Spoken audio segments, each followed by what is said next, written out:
Subscribe کیجیے باغ مدینہ کو اور بیل آئیکن کو بھی پریس کیجیے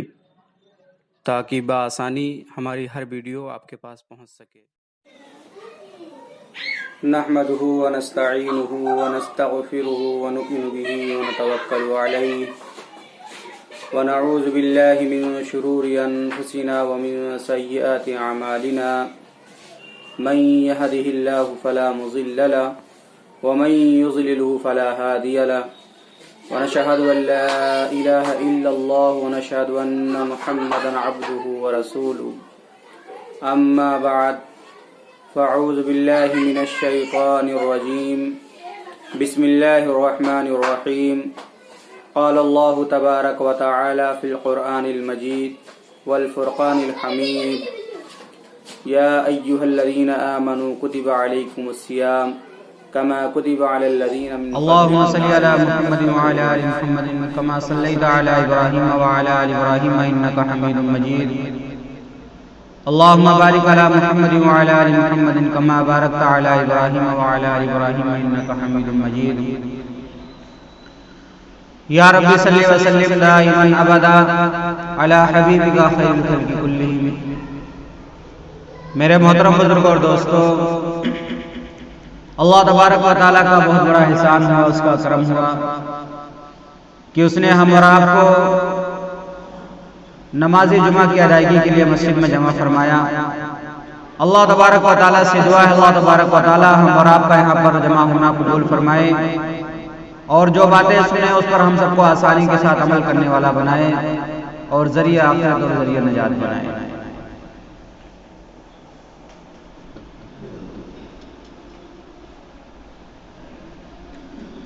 جیسا کہ سبھی کو پتا ہے کہ یہ شعبان کا مہینہ چل رہا ہے، جو بالکل چند روز ہی اس مہینے کے باقی رہ گئے۔ اس کے بعد وہ مہینہ آنے والا ہے جس مہینے کا انتظار ہر مومن، چاہے وہ مرد ہو، چاہے وہ عورت ہو، چاہے وہ بچہ ہو، ہر انسان گویا کہ اس مہینے کا انتظار کرتا ہے اور خوشی محسوس کرتا ہے، فخر محسوس کرتا ہے کہ اللہ تبارک و تعالی ہمیں ایک ایسے مہینے کے اندر لے جا رہا ہے، ہمیں ایک ایسا مہینہ عطا فرما رہا ہے جس میں ہر طرف رحمتیں ہیں، ہر طرف برکتوں کی بارش ہے۔ ہمیشہ اللہ تبارک و تعالیٰ کی رحمت اور برکت گویا کہ 24 گھنٹے، چاہے رات ہو، چاہے صبح ہو، چاہے دن ہو، چاہے شام ہو، ہر وقت اللہ تبارک و تعالیٰ اپنی رحمتیں اس مہینے کے اندر نازل فرماتا رہتا ہے۔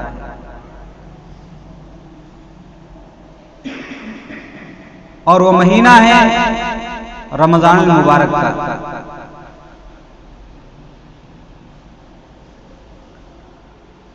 ہمیں یہ سوچنا چاہیے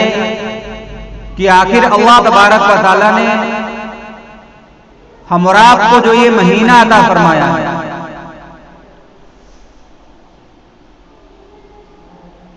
اس مہینے کے روزوں کو جو فرض فرمایا ہے،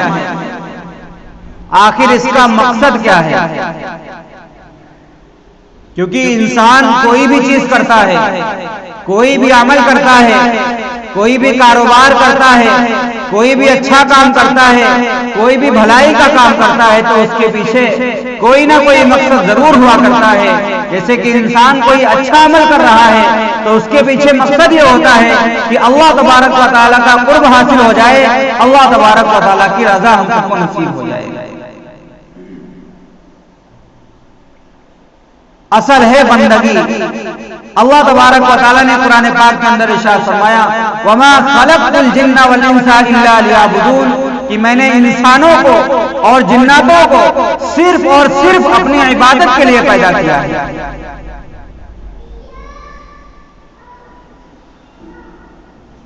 دنیا کی اور بھی بہت ساری چیزیں ہیں، اور بھی بہت سارے تقاضے ہیں، اور بھی بہت سارے کام ہیں، لیکن اصل مقصد جو اللہ نے ہم اور آپ کو پیدا کیا ہے، اصل مقصد اس کا یہ ہے کہ ہم اللہ تبارک و تعالیٰ کی عبادت کریں، اللہ کا قرب حاصل کریں اور جنت میں جانے والے بن جائیں، جنت کے مستحق بن جائیں، جہنم سے بچنے والے بن جائیں۔ یہ ہے اصل مقصد ہم اور آپ کے اس دنیا میں آنے۔ تو اللہ تبارک و تعالی رمضان جیسا مہینہ ہم اور آپ کو عطا فرماتا ہے، وہ اسی لیے ہے کہ بندے اللہ تبارک و تعالی کا قرب حاصل کریں، تقوی کو اپنے اندر پیدا کریں،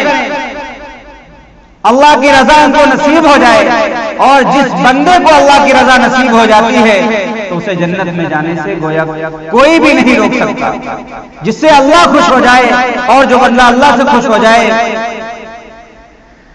تو انشاءاللہ اس کا حساب و کتاب بھی ہوگا تو آسانی کے ساتھ ہوگا اور جنت میں جانے کا مستحق بن جائے گا۔ تو اللہ تبارک و تعالی ہم اور آپ کے اوپر ایک ایسا مہینہ لانے والا ہے جس کا سب لوگ بے صبری سے انتظار کیا کرتے ہیں، وہ ہے دوستو رمضان المبارک کا مہینہ۔ رسول پاک صلی اللہ علیہ وسلم نے ایک دن ارشاد فرمایا کہ ممبر کے قریب ہو جاؤ۔ آپ صلی اللہ علیہ وسلم کے کہنے کے بعد لوگ ممبر کے جب قریب ہو گئے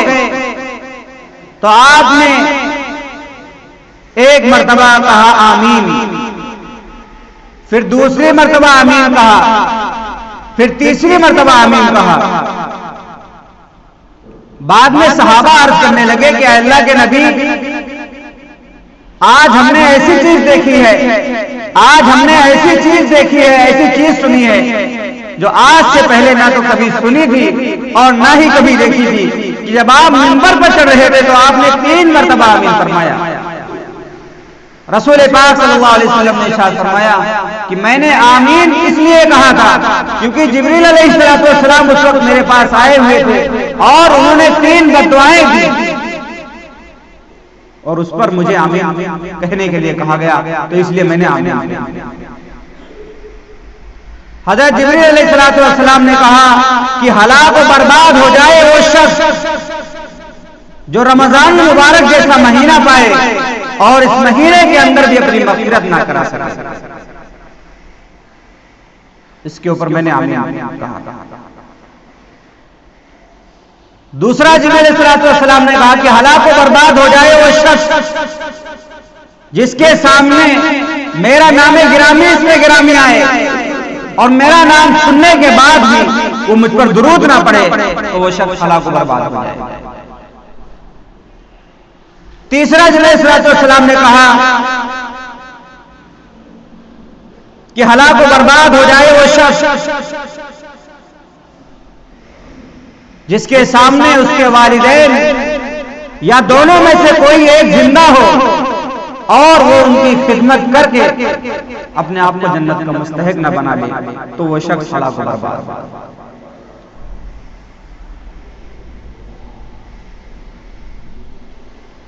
سب سے پہلی بات جبریل علیہ السلام جیسے مقرب فرشتے کی کیا بددعا ہی کم تھی اور اس پر رسول پاک صلی اللہ علیہ وسلم کی آمین نے گویا کہ مہر لگا دی۔ اور بات بھی یہی سچ ہے، یہی حق بات ہے کہ انسان کو جب اللہ تبارک و تعالیٰ اتنا پیارا مہینہ عطا کر رہا ہے، اتنا مبارک مہینہ دے رہا ہے، اس مہینے کی اہمیت کو ہم نہ سمجھیں، اس کی وقات کو نہ سمجھیں تو اس میں صرف اور صرف گھاٹا ہمارا ہی ہے، ہماری ذات کا ہے۔ اللہ تبارک و تعالیٰ تو یہ چاہتا ہے کہ سارے بندے صراط مستقیم پر آ جائیں، راہ راست پر آ جائیں اور مجھ سے مغفرت مانگیں اور میں ان کو بخشتا جاؤں، میں ان کی مغفرت کرتا جاؤں۔ انسان خود سوچے کہ رمضان جیسے مہینے کے اندر اگر ہم نے اللہ تبارک و تعالیٰ سے اپنے گناہوں کو نہ بخشوایا، اپنی مغفرت نہ کروائی تو ایسا کون سا مہینہ آئے گا، ایسا کون سا دن آئے گا جس دن ہم اللہ تبارک و تعالیٰ سے مغفرت طلب کریں گے۔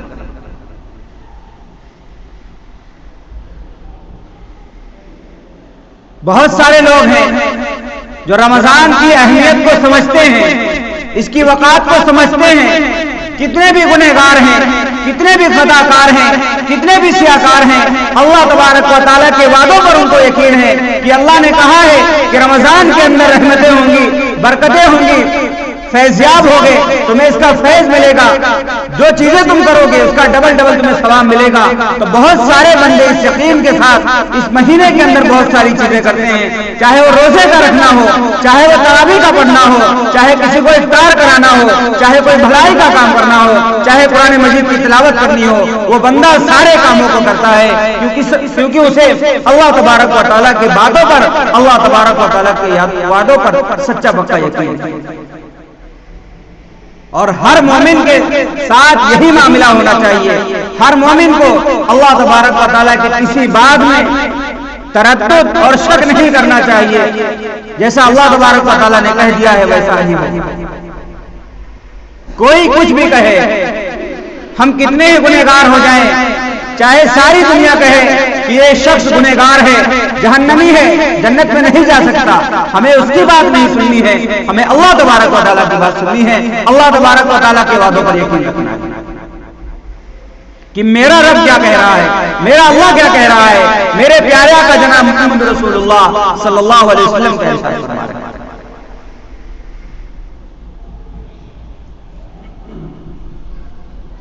آپ صلی اللہ علیہ وسلم نے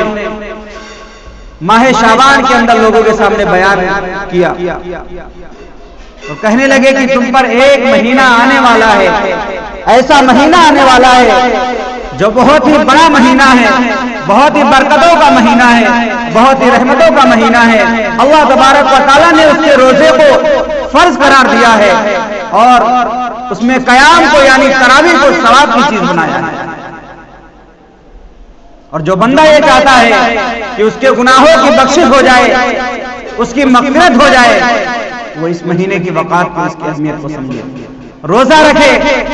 تراویح وغیرہ پڑھے، ذکر و اذکار کرے، جو چیزیں کرنے کی ہیں وہ اس مہینے کے اندر کرے، کیونکہ اس مہینے کے اندر اتنی برکتیں ہیں، اللہ تبارک و تعالیٰ کا اتنا کرم ہے کہ ہم رمضان کے علاوہ جب ایک فرض ادا کرتے ہیں تو ایک ہی کا ثواب ملتا ہے، لیکن جب رمضان کے اندر ایک فرض ادا کرتے ہیں تو 70 فرضوں کے برابر ثواب ملتا ہے۔ رمضان کے علاوہ ہم نے ایک فرض ادا کیا، ہمیں ایک کا ثواب ملا، لیکن رمضان کے اندر جب ہم ایک فرض ادا کرتے ہیں تو اللہ تبارک و تعالیٰ اس کا ثواب 70 گنا بڑھا کر کے دیتا ہے۔ کون ہے شخص ایسا دنیا میں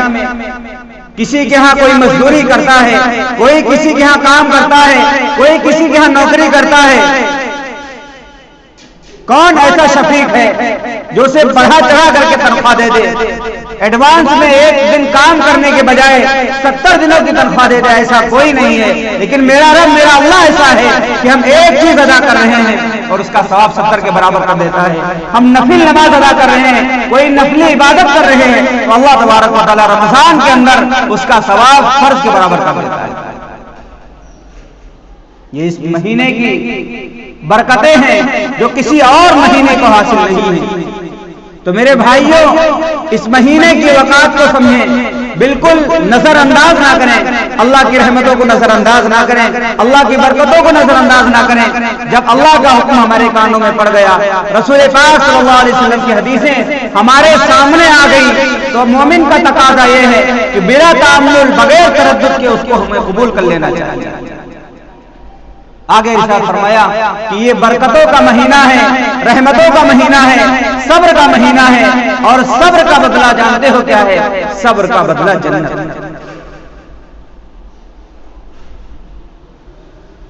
اور صبر ہوتا ہی ہے ہم روزہ رکھ لیں اور یہ سمجھے کہ صرف اور صرف ہمارے منہ کا روزہ ہے، ہم بھوکے ہیں صرف یہی روزہ ہے، حالانکہ ایسا نہیں ہے۔ جب ہم نے روزہ رکھ لیا تو ہمارے کان کا بھی روزہ ہے کہ اس سے کوئی غلط چیز نہ سنے، ہماری ناک کا بھی روزہ ہے، ہماری آنکھوں کا بھی روزہ ہے، ہمارے ہاتھوں کا بھی روزہ ہے، ہمارے پیر کا بھی روزہ ہے، گویا کہ جسم کے ہر ایک حصے کا روزہ ہے۔ کسی بھی جسم کے ایک حصے کو غلط کام کے اندر استعمال نہ کریں، چاہے وہ کان ہو، چاہے منہ ہو، چاہے زبان ہو، چاہے آنکھ ہو، چاہے شرمگاہ ہو، چاہے ہاتھ ہو، چاہے پیر ہو، ہر ایک چیز کو ہمیں گناہوں سے بچانا چاہیے۔ اور ہم نے روزہ تو رکھ لیا، نہ تو نماز پڑھ رہے ہیں، نہ تراویح کو ادا کر رہے ہیں، نہ ہی کوئی اچھا کام کر رہے ہیں، نہ کوئی بھلائی کا کام کر رہے ہیں، تو دوستو صرف اور صرف یہ بھوکا رہنا ہوگا، روزہ نہیں ہوگا۔ روزہ تو ہوگا لیکن حقیقتاً میں وہ روزہ نہیں مانا جائے گا، صرف اور صرف بھوکا رہنا ہوگا۔ تقاضا یہ ہے روزے کا کہ جب ہم روزہ رکھیں تو اس کے ساتھ میں تراویح کا بھی ادا کرنا ہے 20 رکعت، گناہوں سے اپنے ہاتھوں کو، اپنے پیروں کو اور بہت ساری چیزوں کو ہمیں بچانا بھی۔ اس کے بعد آپ صلی اللہ علیہ وسلم نے ارشاد فرمایا کہ اس مہینے کے اندر کسی روزے دار کو روزہ افطار کرا دینا اپنے لیے باعث مغفرت اور باعث اجر ہے۔ صحابہ نے عرض کیا کہ اے اللہ کے نبی، ہم میں سے تو بہت لوگ اتنی استطاعت نہیں رکھتے ہیں کہ کسی کو روزہ افطار کرائیں، کسی کو کھانا کھلائیں، تو آپ صلی اللہ علیہ وسلم نے ارشاد فرمایا کہ روزہ افطار کرانے کا مطلب یہ نہیں ہے کہ کسی روزے دار کو تم پیٹ بھر کے کھانا کھلاؤ، بلکہ روزے دار کو افطار کرانے کا مطلب یہ ہے کہ کسی کو تم ایک چھہارا ہی کھلا دو، کسی کو ایک کھجور ہی کھلا دو، کسی کو ایک گلاس پانی ہی پلا دو، کسی کو ایک گلاس لسی ہی پلا دو، اس کے اندر بھی یہ ثواب مل جائے گا۔ اور جتنا ثواب تمہیں ملے گا اتنا ہی ثواب اسے بھی ملے گا، کسی کے ثواب میں کوئی کمی نہیں کی جائے گی۔ کوئی یہ سوچے کہ ہم کسی کے ہاں جا کر کے روزہ افطار کر لیں گے تو ہو سکتا ہے ہمارے ثواب میں سے کچھ کمی ہو جائے، اور جو روزہ افطار کر رہا ہے اس کے پاس ہمارے کچھ اعمال ٹرانسفر ہو جائیں یا کچھ نیکیاں ٹرانسفر ہو جائیں، ایسا نہیں ہے۔ تمہیں بھی ثواب ملنا ہے اور اسے بھی ثواب ملنا ہے۔ آگے ارشاد فرمایا کہ اس کے اندر 4 چیزیں کرنے کی ہیں، مبارک مہینے کے اندر بہت ساری چیزیں ہیں،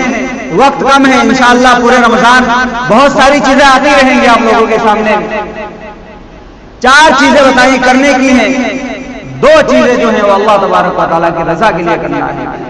سب سے پہلی چیز کلمہ طیبہ لا الہ الا اللہ محمد رسول اللہ صلی اللہ علیہ وسلم کو کثرت سے پڑھنا ہے۔ ہمارا اس مہینے کے اندر کثرت سے کلمہ طیبہ لا الہ الا اللہ محمد رسول اللہ صلی اللہ علیہ وسلم پڑھنا ہے۔ دوسری چیز کثرت سے ہم اور آپ کو استغفار کرنا ہے، اللہ تبارک و تعالیٰ سے مغفرت مانگنا ہے، اللہ تبارک و تعالیٰ کے سامنے توبہ کرنی ہے، اپنے گناہوں کو رکھنا ہے، اللہ تبارک و تعالیٰ کے سامنے رونا ہے کہ اے اللہ ہم نے ساری زندگی یا 11 مہینے ہم نے گناہوں کی نوزت میں ڈبو دیے ہیں، 11 مہینے ہم نے کوئی اچھا عمل نہیں کیا ہے، لیکن اے اللہ تو رب کریم ہے، تو بخشنے والا ہے، تو معاف کرنے والا ہے۔ اس طریقے سے اللہ تبارک و تعالیٰ کے سامنے اپنی جھولی کو پھیلائیں، انشاءاللہ اگر ایک آنسو بھی ہمارے آنکھ سے گر گیا تو وہی ہمارے لیے نجات کا ذریعہ بن جائے گا، کیونکہ اللہ کے یاد میں رونا، اللہ تبارک و تعالیٰ کے یاد میں آنسو گر جانا یہ سب کے بس کی بات نہیں ہے، سب کے آنکھوں سے آنسو نہیں گرتے ہیں۔ جس کے دل میں واقعتاً تقویٰ ہوتا ہے، اللہ تبارک و تعالیٰ کا خوف ہوتا ہے، اللہ تبارک و تعالیٰ کے وعدوں کے اوپر یقین ہوتا ہے، وہ جب اللہ کے سامنے اپنی جھولی کو پھیلاتا ہے تو اس کے آنکھوں سے آنسو بے ساختہ جاری ہو جاتے ہیں، اللہ کی یاد میں اتنا گم ہو جاتا ہے کہ ساری دنیا کو بھول جاتا ہے اور یہی سوچتا ہے کہ جو کچھ بھی ہے میرا اللہ تبارک و تعالیٰ ہی۔ تو 4 چیزیں کثرت سے کرنے کی ہیں۔ پہلی چیز کلمہ طیبہ لا الہ الا اللہ محمد رسول اللہ صلی اللہ علیہ وسلم کو ہم اور آپ کو کثرت سے پڑھنا ہے، دوسرے کو بھی استغفار کرنا ہے، اللہ تبارک و تعالیٰ سے مغفرت مانگنی ہے۔ اور 2 اور چیزیں ہیں، اگر وہ چیز ہم نہ کریں تو بالکل بیکار ہے۔ 2 اور چیزیں یہ ارشاد فرمائیں کہ اللہ تبارک و تعالیٰ سے جنت کا سوال کرنا۔ ہم اور آپ کا مقصد کیا ہے؟ عبادت کرنا اللہ تبارک و تعالیٰ کی، اور ہم اور آپ کا اصلی گھر کیا ہے؟ آدم علیہ السلام کا اصلی گھر کون سا تھا؟ جنت ہی ہے، وہاں سے اللہ تبارک و تعالیٰ نے نکالا تھا۔ تو ہم اور آپ کا جو اصلی گھر ہے وہ جنت ہی ہے۔ یہ دنیا تو مسافر کی طرح ہے، آپ نے خود ایک جگہ ارشاد فرمایا کن فی الدنیا کانک غریب، کہ دنیا کے اندر اس طریقے سے رہو جیسے کوئی مسافر رہتا ہے۔ مسافر کا جس طریقے سے کوئی ٹھکانہ نہیں ہوتا ہے، آج یہاں ہے کل وہاں ہے، آخر اسے لوٹ کر کے اپنے منزل ہی پر جانا ہے، جہاں پر اس کا گھر ہے، جہاں پر اس کا اصلی مقام ہے وہیں پر لوٹ کر کے جانا ہے۔ تو ہم اور آپ اس دنیا میں رہ رہے ہیں تو یہ سمجھے کہ ہم مسافر ہیں۔ اللہ تبارک و تعالیٰ سے یہی دعا کرتے رہیں کہ اللہ ہمارا جو اصلی ٹھکانہ ہے، ہمارا جو اصلی گھر جنت ہے، اس گھر تک ہمیں پہنچا دے۔ 3 چیزیں ہو گئی۔ 4تھی چیز جہنم سے ہمیں پناہ مانگنا۔ کہ اللہ تبارک و تعالیٰ کتنے بھی ہم گناہ کر لیں، کتنے ہم گناہوں کی نحوست کے اندر ڈوب جائیں، لیکن اللہ تو بخشنے والا ہے، ہمیں جہنم سے آزادی دے رہے، جنت کا ہمیں داخلہ نصیب فرما دے۔ تو یہ 4 چیزیں کثرت سے کریں، روزوں کی پابندی کریں، روزوں کے ساتھ ساتھ میں ہر جسم کا یہ بات سمجھ کے رکھیں کہ جسم کے ہر ایک حصے کا روزہ ہوتا ہے، جسم کی بھی حفاظت کرنی ہے گناہوں سے، روزہ رکھنا ہے، تراویح کا بھی پڑھنا ہے، قرآن پاک کی تلاوت بھی کرنی ہے، اور بھی بہت ساری چیزیں، زکوٰۃ، صدقہ، خیرات، یہ ساری چیزیں کرنی ہیں، لوگوں کو روزہ افطار بھی کرانا ہے، لوگوں کے ساتھ بھلائی کا معاملہ بھی کرنا ہے، اپنی زبان کو جھوٹ سے، غیبت سے، چغل خوری سے اس مہینے کے اندر ہمیں بچانا ہے۔ اللہ تبارک و تعالیٰ سے دعا ہے اللہ تبارک و تعالیٰ ہم سب کو اس مہینے کی قدردانی کرنے کی توفیق نصیب فرمائے۔ وآخر دعوانا الحمدللہ رب العالمین۔